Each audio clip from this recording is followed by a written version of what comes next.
নমস্কার বন্ধুরা, আমি সঙ্গীতার সুখী গৃহকোণ চ্যানেলে তোমাদের সবাইকে স্বাগত জানাচ্ছি।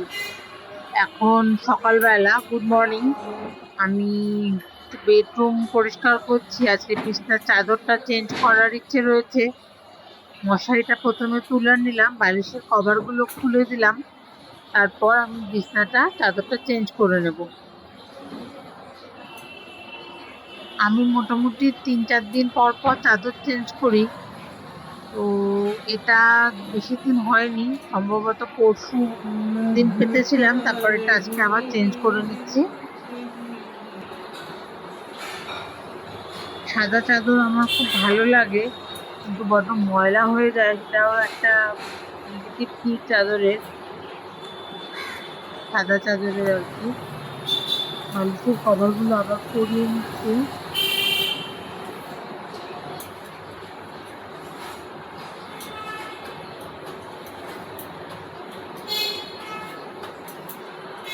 বালিশের কভার আমি পরানো হয়ে গেছে। এবার বিছনাটা গুছিয়ে নেব।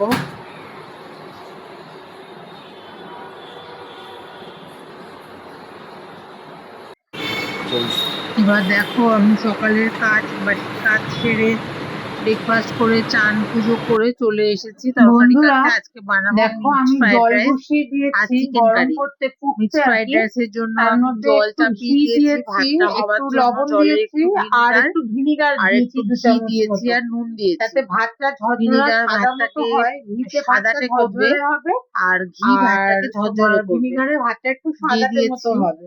জলটা ফুটে উঠলে ভালো করে তারপরে আমি চালটা, ভিজিয়ে রাখা চাল দেবো। চালটা আমি অনেকক্ষণ আগে ভিজিয়েছি।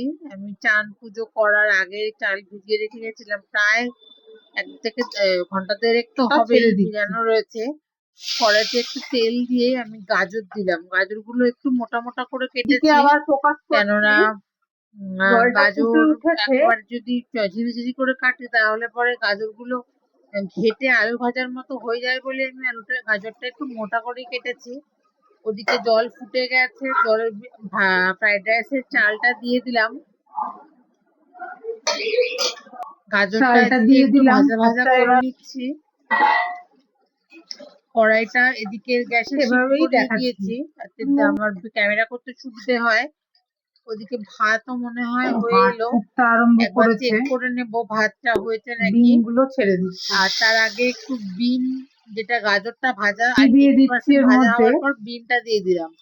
সাথে একটু উপর থেকে কাঁচা ঘি দিচ্ছি, যাতে ঘিয়ের গন্ধটা গাজর আর বিনের মধ্যে ঢুকে যায়। ক্যাপসিকামটা একটু পরে দেব।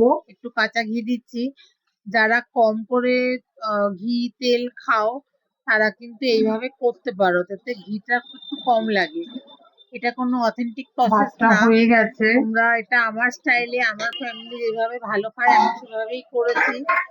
আচ্ছা, ফ্রাইড রাইসের ভাতটা ওদিকে এবার হয়ে আমি গেছে, দিয়ে ওটা আমি দিচ্ছি নামিয়ে দিয়ে ক্যাপসিকামটা। ফ্যানটা ঝরাতে দিয়ে দিয়েছি। আর এদিকে আমি গাজর বিনের সঙ্গে কটা ক্যাপসিকাম কুচি দিয়ে দিলাম। ক্যাপসিকামটা একটু লম্বা করে কেটেছি।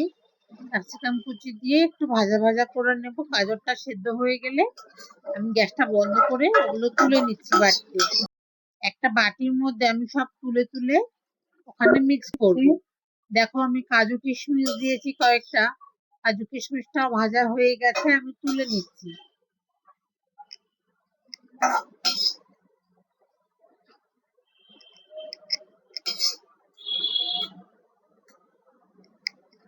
আর এবার যেটুকুনি ঘি দেখো কাজু পড়ে কিশমিশটা রয়েছে, আমার ভাজা হয়ে গেল।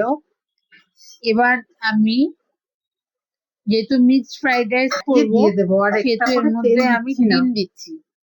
ডিমটাকে স্ক্রাম্বল করে নেব, লেট পুরো করে ভাজা নিচ্ছি। যাকে বলে। 3টে ডিম দিলাম, একটুখানি নুন ছিটিয়ে ওপর আমাদের থেকে কাছে দিয়ে আসছি। স্ক্রাম্বল এগ করে নিলাম।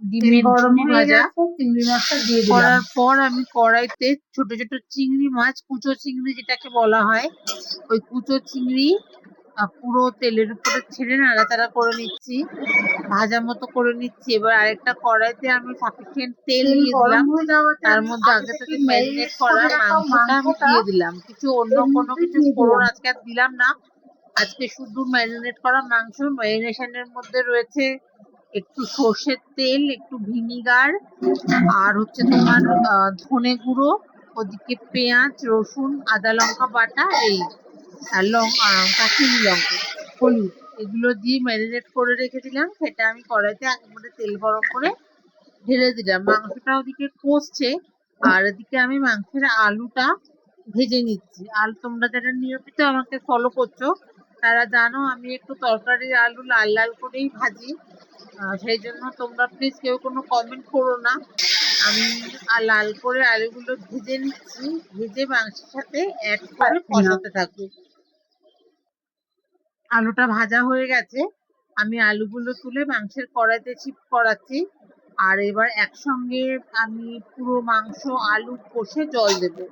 আরেকটা কড়াইয়ের মধ্যে আমি চিকেন কুচি আর মাটন কুচি মিক্স ফ্রাইড রাইসের জন্য রেখেছিলাম, সেগুলো গোলমরিচ, নুন আর তোমার নুন দিয়ে, নুন গোলমরিচ লেবুর রস দিয়ে ম্যারিনেট করা ছিল, সেটা ওই কড়াইটার মধ্যে তেলের উপরে ছেড়ে দিয়েছি। আর একটু সাথে আদা রসুন বাটাও ম্যারিনেশনের সময় দিয়েছিলাম।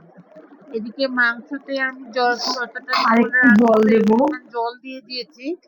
জল দিয়ে একটু জল লাগবে মনে হচ্ছে, একটু জল দিলাম। এবার আমি ঢাকা দিয়ে মাংসটাকে হতে দেবো। এবার আমি তরকারিটা ঢাকা মাংসটা হোক, সেই সুযোগে দেখো আমি কড়াইয়ের মধ্যে, ননস্টিক কড়াইতে ঘি গরম করে তার মধ্যে ভাতটা দিচ্ছি, প্রথম রাইসটা দিচ্ছি। রাইসটা দেওয়ার পর আমি একটা লেয়ার ওই ভাজা সবজি, চিংড়ি সবগুলোকে আমি একসঙ্গে মিশিয়ে নিয়েছি, সেটা এবার আমি এখান থেকে দেবো। দেখো 1/3 মতো দিচ্ছি, এগুলো ভেজে রেখেছিলাম উপর থেকে, সেইগুলো 1/3 দিয়ে দিলাম। দিয়ে আমি আবার আরো খানিকটা রাইস করে দিচ্ছি, দিয়ে এবার একটু ঘি দিয়ে দিচ্ছি, ঘি দিয়ে দিলাম উপর থেকে, একটু ঘি ছড়িয়ে দিচ্ছি। এবার ভাতটাকে আমি ভেজে নেব, তার রাইসটাকে আমি ফ্রাই করব। খুব বেশি ঘি লাগে না। এবার একটু চিনি দিয়ে দিলাম, আমরা একটু চিনি কম পছন্দ করি বলে একটু কম চিনি দিচ্ছি। তোমরা যারা চিনি পছন্দ করো, ফ্রাইড রাইস বেশি মিষ্টি পছন্দ করো, তারা অবশ্যই বেশি চিনি দিতে পারো। আমি চিনিটা একটু কম পরিমাণে দিলাম, যতটা আমার প্রয়োজন। আমার মনে হচ্ছে আর এবার ভাতটাকে আমি ভালো করে ভেজে নিচ্ছি।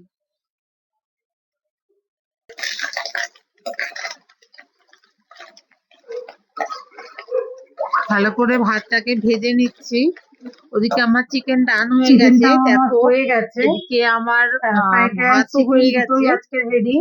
তো বন্ধুরা আজকের মতো এই পর্যন্তই। আগামী দিন আবার চলে আসবো নতুন একটা ব্লগ নিয়ে। এখন সবাই সুস্থ থেকো, টাটা। তো বন্ধুরা